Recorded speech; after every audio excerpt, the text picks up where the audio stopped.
Hi everybody, thank you so much for joining me.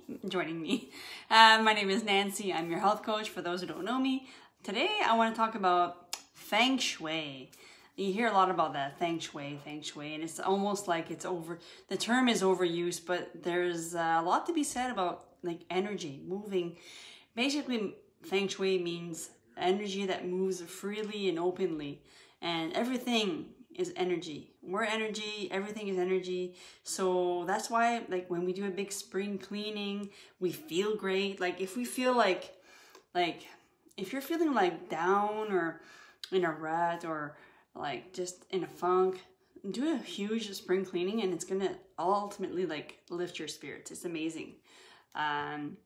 So this is like one of my favorite topics to talk about because I've discovered Feng Shui through one of my favorite books that it's actually my go-to book, because you know you have one of those books that you just kind of go to for like catch any new distinctions or any new insights that you need, or like maybe a new teaching that you need to listen to that day. Well, this book here is all about a Feng Shui, like modern Feng Shui, like nothing like no woo-woo things, like it's because you can really get into in greater depth when it comes to Feng Shui, but this is really like a modernized Feng Shui book.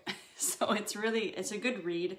It's by Jamie Barrett, and it's really it makes you feel good, puts you in a good place when you read that book. It really inspires you. It inspires you in a way that you don't really need to have this luxury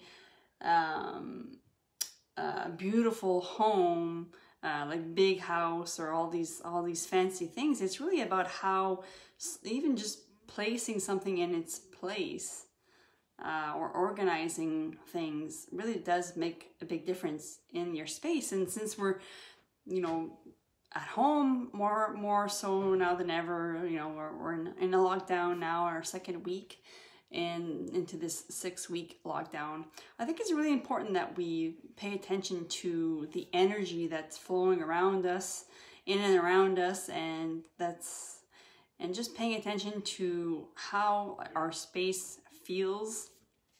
If you feel like in a certain room you don't feel like motivated, or like it just weighs you down, like I know my daughter's room sometimes weighs me down because it's like, I don't know how sometimes she just lives in this messy room. Like she'll play with something, she'll leave it there. She'll play with something else, she'll leave it there. It's like, just put away your stuff as you go, so that way it's not a big cleanup. But anyway, so sometimes that room in itself, and I'm sure if you have kids, you can relate that when you go into your kid's room and it's like messy, you kind of feel like it's like, I don't know, like restricted. It's like you feel chaotic, and it's because everything has energy. It's really remarkable how it works.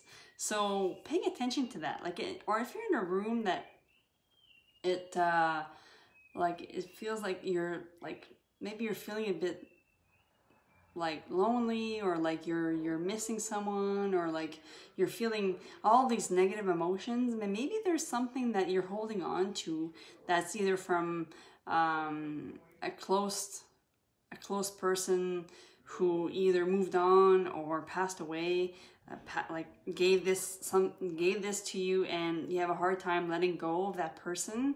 Or like say you have pictures of your ex somewhere, and it just reminds you of those times, those memories that you can no longer have with that person, like whatever the case may be. But it's important to just be in this room and feel out each room of your home and seeing if it feels good for you.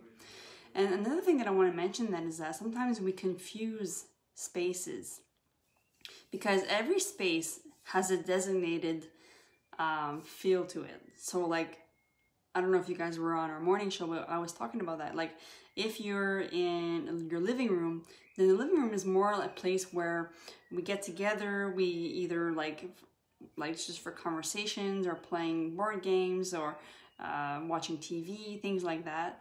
And then the dining room and the kitchen is to prepare your meals, cook your meals, bake, gather together at the dining room, talk as a family, connect, you know, in such a way. And then in the bedroom, then that is designated for sleep and other things that, you know, like intimate closeness activities.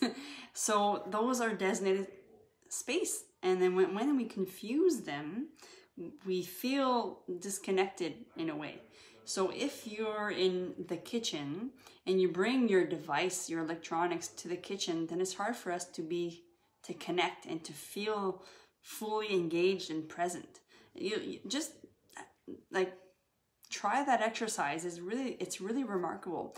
And one thing for sure that I want to really emphasize on is in your bedroom, try to not have your device, your electronics in your bedroom, because that is a place where you're supposed to be unwind, relax. Like this space is really sacred, where you're supposed to feel like more relaxed and you're just chilling out and stuff like that. So when you're bringing all the devices in your room and say you have a hard time sleeping, then that can be because you're confusing the spaces and you're bringing agitation, stimulation, and distractions into your space that you're supposed to be at peace and relaxed in. So that is really it's really remarkable, all those things, once you pay attention how true it is. And another thing I want to talk about is the space. Does it represent you? Does it represent your hobbies, your interests, your decor? Does it is it trendy in the way that you like it, or is it somebody else's tastes? Or like, it's very important to pay attention to that. Like, do you feel like this space represents you? Like, does it, like for me in our room, I like, especially in the bedroom, I like things like that are very calming, so I can do meditation, so I can read, so I have a desk here that I can journal on. I have books on my nightstand, my night table, so I can read things that are like practical but also represent me. In your living room, do you have a library with the kinds of books that you like, or the movies that you like, or do you have maybe a guitar or like piano or things that you love, that you enjoy, that's out in the open, that's easy access?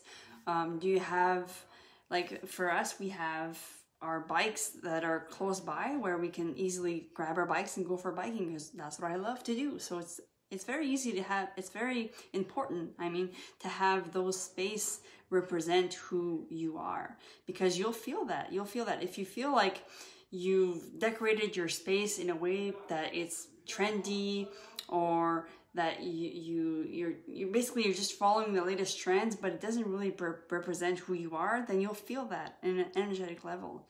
Yeah, there you go. So like, I hope your space really represents horseback riding, or like anything like that where you feel good.